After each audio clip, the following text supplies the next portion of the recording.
Hello students, here we will see the next topic of last chapter biodiversity, conservation and environmental issue is categories of species which is given by IUCN. After a given species has been thoroughly evaluated, it is placed into one of following several categories. म्हणजे एखादी spaces जेव्हा IUCN कडून evaluate केली जाते तेव्हा ती खालील 9 पैकी एका स्पेसिसच्या कॅटेगरीमध्ये तिला जागा दिली जाते. ह्या 9 कॅटेगरीज आहेत स्पेसिसच्या. फर्स्ट बघू आपण extinct species. EX for extinction.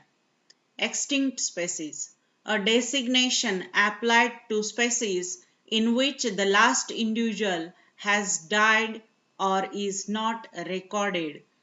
Extinct species म्हणजे अशा species की ज्यांचा शेवटचा इंडिव्हिज्युअल डाय झालेला आहे म्हणजे संपलेला आहे पृथ्वीवरून, तो नाही आता, त्याचं काहीच रेकॉर्ड सापडत नाहीये, म्हणजेच तो एक्सटिंक्ट झालेली ती स्पेसिस, तिला आपण EX म्हणजे एक्सटिंक्ट स्पेसिस असं म्हणतो. Then next is extinct in wild means EW, a category containing those species whose members survive only in captivity. म्हणजे आपण कॅप्टिव्हिटी मध्येच त्यांना फक्त जिवंत ठेवलेलं आहे. फॉर एक्झाम्पल काही ॲनिमल्स असतील तर आपण त्यांना झुऑलॉजिकल पार्क मध्ये किंवा एखादी प्लांट असेल ती बॉटनिकल गार्डन मध्ये म्हणजे कॅप्टिव्हिटी मध्ये, बंदिस्त एरियामध्ये, नॅचरल एन्व्हायरमेंट मध्ये नाही, तर बाहेर आपण त्यांना कल्चर करून ठेवलेलं आहे, त्यांना प्रोटेक्ट केलेलं आहे. ती वाईल्ड व्हरायटी नाहीये म्हणजे ती त्यांच्या नॅचरल हॅबिटॅट मध्ये नाहीये, आपण तिला कॅप्टिव्हिटी मध्ये सर्वाइव्ह केलेलं आहे. म्हणजे बंदिस्त एरियामध्ये झुऑलॉजिकल पार्क असेल किंवा टिश्यू कल्चर लॅब असेल, इथे आपण त्यांना स्टोअर करून ठेवलेलं आहे, कन्झर्व करून ठेवलेलं आहे, त्यांना म्हटलं जातं extinct in the wild. Then next is critically endangered. Critically endangered species, a category contains those species that possesses an extremely high risk of extinction with very few surviving members, only 50. म्हणजे अशी category स्पेसिसची की ज्याच्यामध्ये खूप high risk आहे एक्सटिंक्शनची, म्हणजे आता त्या संपणारच आहेत पृथ्वीवरून, त्या एक्सटिंक्शनच्या अगदी जवळ आलेल्या आहेत. काही फ्यू फक्त नंबर त्या स्पेसिसचे मेंबर्सचे फ्यू मेंबर्स फक्त सर्वाइव्ह आहेत अर्थवर, नियर अबाउट 50, त्यांना आपण क्रिटिकली एंडेंजर्ड स्पेसिस म्हणतो. Then next is endangered species, EN, a designation applied to species that possesses a very high risk of extinction as a result of rapid decline of 50 to more than 70% over the previous 10 year or 3 generation. Endangered species म्हणजे अशा spaces की ज्या खूप high risk मध्ये आहेत एक्सटिंक्शनच्या, म्हणजे त्या आता संपणारच आहेत पृथ्वीवरून जर आपण त्याच्याकडे लक्ष नाही दिले तर. त्यांचं पॉप्युलेशन खूप कमी होत चाललेलं आहे.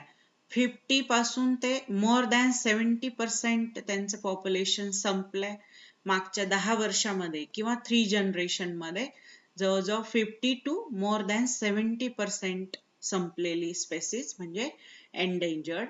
Then next is vulnerable species, a category containing those species that possesses a very high risk of extinction as a result of rapid population decline of 30 to more than 50% over the previous 10 year or 3 generation. Vulnerable species म्हणजे अशी spaces की ज्यांची एक्सटिंक्शनची risk जी आहे ती हाय आहे, कारण त्यांचं population rapidly कमी होत चाललंय. 30 टू मोर दॅन 50%, 30 ते 50 पेक्षा जास्त पर्सेंट त्यांचा कमी झालेल्या पॉप्युलेशनचा मागच्या 10 वर्षामध्ये किंवा 3 जनरेशन मध्ये, त्यांना म्हणतो आपण vulnerable species. Then next is the near threatened species, a designation applied to species that are close to becoming threatened or may meet the criteria for threatened status in the near future. म्हणजे अशा species की ज्या threaten झालेल्या आहेत किंवा त्या फ्युचरमध्ये threaten स्टेटसमध्ये जाऊ शकतात, अशा स्पेसीजला आपण नियर थ्रेटन स्पेसीज असं म्हणतो. म्हणजे ज्या अगदी थ्रेटनच्या म्हणजे खूप विनाशाच्या जवळ आहेत किंवा त्यांचा फ्युचरमध्ये विनाश होऊ शकतो, अशा स्पेसीजला आपण नियर थ्रेटन स्पेसीज म्हणतो. Then least concern, LC means least concern species, categories containing species that are pervasive and abundant after careful assessment. म्हणजे ज्यांच्याकडे खूप लक्ष कमी आहे अशा स्पेसीज जर त्यांना आपण अटेन्शन दिलं, प्रोटेक्शन दिलं, त्यांचं कन्झर्वेशन केलं तर त्यांचे नंबर वाढू शकतात. अशा स्पेसीजला आपण म्हणतो list concern or LC. The next is data deficient.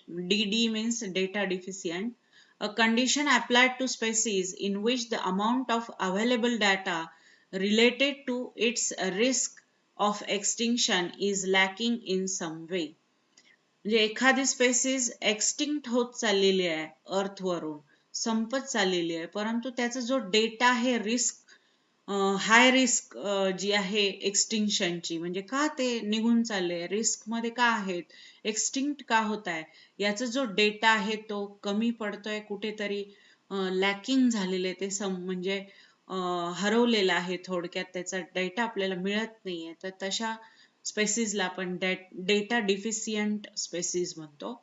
Then non evaluated means a category use to include any of the nearly 1.9 million species described by scientists but not assessed by the IUCN. म्हणजे अशा species की ज्या evaluate केले गेलेल्या नाहीयेत, जवळजवळ 1.9 million species आहेत ज्या सायंटिस्टने डिस्कवर केल्या आहे, डिस्क्राईब केल्या आहे, परंतु त्यांना IUCN ने अजून असेस केलेलं नाही, त्यांना आपण म्हणतो नॉन इव्हॅल्युएटेड स्पेसीज. IUCN आपण मागच्या लेक्चरमध्येच बघितलेलं. IUCN मीन्स ज्यांनी रेड डेटा बुक किंवा रेड लिस्ट मेंटेन केलेले आहे, ज्याच्यामध्ये या स्पेसीजची नोंदणी केली जाते, या सगळ्या स्पेसीजचा त्याच्यामध्ये नोंद केली जाते 9 टाइप मध्ये. Then next is conservation of biodiversity. Conservation of biodiversity means protection, upliftment, scientific management of biodiversity to maintain its optimum level and to derive sustainable benefits for the present and future strategies. म्हणजे सध्या आणि पुढच्या भविष्यामध्ये आपण भरपूर benefit मिळवू शकतो जर आपण त्याचा व्यवस्थित यूज केला, तर सस्टेनेबल म्हणजे कंटिन्युअस आपल्याला बेनिफिट मिळू शकतो.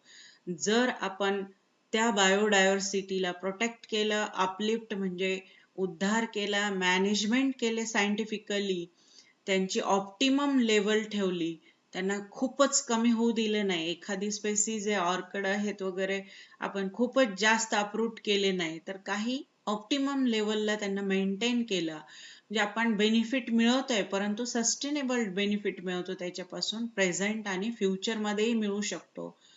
यालाच आपण म्हणतो conservation of biodiversity. Why to conserve diversity? The reason for conservation of biodiversity can be classified into 3 categories. तर कसं आपण conservation करू शकतो हे आपण 3 categories मध्ये त्यांना डिवाइड केलेले आहे. पहिली आहे कॅटेगरी narrowly utilitarian reason. यालाच आपण सिग्निफिकन्स पण तुम्हाला क्वेश्चन विचारला जातो, how biodiversity is significant accordingly narrowly utilitarian reason. म्हणजे सिग्निफिकन्स द्यायचे, म्हणजे हेच थोडक्यात डिस्क्राईब करायचं की कसे रिझन्स दिलेले आहेत का डायव्हर्सिटीला कंझर्व करायचं आपण. First, narrowly utilitarian reason. Since time immemorial, humans are reaping material benefit from biodiversity. It may be deriving resources for basic need such as food, cloth, shelter, or industrial products like resin, tannin, perfume base, etc. for aesthetic use as in ornament or artifacts. म्हणजे खूप वर्षानुवर्ष चालत आलेली ही tradition आहे की आपण या biodiversity पासून बेनिफिट मिळवतो. रिपिंग मटेरियल आपण खूप सारं त्याच्याकडून मटेरियल मिळवतो जे लिव्हिंग थिंग्स पासून आपल्याला मिळत आहे. त्याचा बेनिफिट घेतो आपण. रिसोर्सेस मधून आपण ते हे मटेरियल कंझ्युम करतो, आपण वापरतो, आपल्या यूज करतो. कशासाठी? बेसिक नीड्ससाठी, फूड, क्लॉथ, शेल्टर आणि काही इंडस्ट्रियल पर्पज प्रोडक्ट्स आहेत, रेझिन, टॅनिन्स, परफ्यूम बेस यासाठी. आणि अस्थेटिक यूज म्हणजे ती कलाकृती जी असेल, ऑर्नमेंट असेल किंवा ती आर्टिफॅक्ट असेल, त्या कलाकृतीमध्ये ते ऑर्नमेंट म्हणजे ती जी वस्तू आहे, ती जे काहीतरी आपण बघतो अशा खूप सुंदर अशा ज्वेलरी तयार केलेले असतात ॲनिमल्सच्या टीथ पासून किंवा वेगवेगळ्या आर्टिफॅक्ट्स बनवलेले असतात या ॲनिमल्स पासून किंवा प्लांट पासून. ते म्हणजेच त्याचा आपण अस्थेटिक यूज करतो, म्हणजे कलाकृती बनवण्यासाठी थोडक्यात. Then medicinal use of plant and animal is another major factor. दुसरा मेजर फॅक्टर येतो म्हणजे प्लांट आणि ॲनिमल्सचा आपण मेडिसिनल यूज म्हणून करतो. हा दुसरा मेन फॅक्टर आहे. It shares 25% of global medicine market. म्हणजे जवळजवळ जेवढं वर्ल्डचं मार्केट आहे मेडिसिनचा त्यापैकी 25% शेअर आपल्या इंडियाचा आहे. Around 25,000 species are put to use by tribals world wide as traditional medicines. म्हणजे आदिवासी लोक राहतात फॉरेस्ट मध्ये, ते जवळजवळ 25,000 स्पेसीज चा यूज करतात ॲज अ मेडिसिनल ट्रॅडिशन म्हणून वापरले जातं त्यांच्याकडे. Several are yet to be explored for their potential as medicinal plant. खूप साऱ्यांचा आपण शोध लावलेला आहे त्यांच्या पोटेन्शियल साठी. त्यांचं जे पोटेन्शियल आहे मेडिसिनल प्लांट म्हणून, त्यासाठी त्यांचा शोध लावला गेलेला आहे. म्हणजे मेडिसिनल यूज साठी आपण जास्तीत जास्त या प्लांटचा यूज शोध लावतोय, एक्सप्लोर करतोय त्यांना. Now a days bio prospecting of economically important species is carried out. Bioprospecting is systematic search for development of new sources of chemical compound, genes, microorganism, macroorganism and other valuable product from nature. आपण वेगवेगळ्या स्पेसीसचा शोध लावायचा, search करायच्या species ज्यांच्यापासून आपल्याला काही drugs मिळतील किंवा chemical compound मिळतील, त्याच प्रोसेसला आपण म्हणतो बायो प्रोस्पेक्टिंग. याच्यामध्ये फक्त आपण केमिकलच नाही मिळवत त्यांच्यापासून, केमिकल कंपाऊंडच नाही मिळवत, तर जीन्स मिळवतो, मॅक्रो ऑर्गॅनिझम आणि आणखी काही व्हॅल्युएबल प्रोडक्ट मिळवतो, ज्याचा यूज आपली इकॉनॉमी वाढवण्यासाठी होतो. जे इकॉनॉमिकली ते इम्पॉर्टंट आहे. Then second type is broadly utilitarian reason. First narrowly, here second is the broadly utilitarian reason. If we find out the cost of oxygen cylinder and try to calculate the value of oxygen we breathe with such ease, we will understand that nature is giving us for free. म्हणजे जर आपण एखादा oxygen cylinder विकत घेतला आणि त्याची cost calculate केली आपण आणि आपल्या ब्रीथ साठी किती ऑक्सिजन लागतो ते कॅल्क्युलेट केलं, किती पैशांचा लागतो ते कॅल्क्युलेट केलं, म्हणजे आपल्याला बघा, आपण जर अंडरस्टँड केलं तर आपलं नेचर सगळं फ्री मध्ये देते ऑक्सिजन. आणि ऑक्सिजन सिलेंडर किती महाग आहे आणि त्याच्या आपल्या एका ब्रीथला किती ऑक्सिजन मिळते, आपल्याला सगळं नेचर कडून फ्री ऑफ कॉस्ट मिळत आहे. Animal play a crucial role in pollination and seed dispersal. Animal important role play करतात पॉलिनेशन आणि सीड डिस्पर्सल मध्ये. Amazon forest is estimated to produce 20% of total oxygen of earth atmosphere. Amazon forest जवळजवळ 20% oxygen तयार करतात अर्थ चा.